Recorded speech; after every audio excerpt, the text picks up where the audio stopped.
दरभंगा नगर निगम में deputy mayor का चुनाव लड़ने की तैयारी करने वाले पुरुष उम्मीदवारों को लगा बड़ा झटका। नगर निगम में मेयर और डिप्टी मेयर पद का आरक्षण किया गया तय, राज्य निर्वाचन आयोग ने जारी किया अधिसूचना। दरभंगा नगर निगम में होने वाले चुनाव में मेयर एवं डिप्टी मेयर का पद महिलाओं के लिए आरक्षित कर दिया गया है। राज्य निर्वाचन आयोग ने इस आशय की अधिसूचना जारी कर दी है।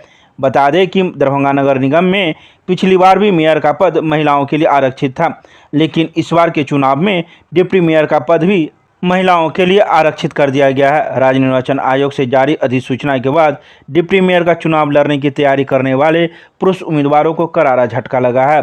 अब देखना यह है कि दरभंगा नगर निगम में इस बार की कुर्सी पर किन महिलाओं का काबिज होता है।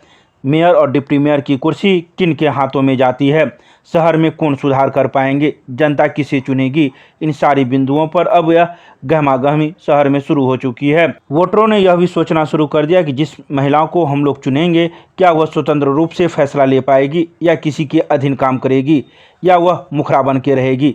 फैसला कोई और करेगा, चेहरा किसी और का होगा। साथ ही कई बातें भी सामने आ रही है। अब देखना यह है कि राज्य निर्वाचन आयोग के द्वारा कब तिथि घोषित होती है और कौन कौन से लोग मेयर एवं डिप्टी मेयर के पद पर लड़ाई लड़ते हैं और जनता किसे चुनती है।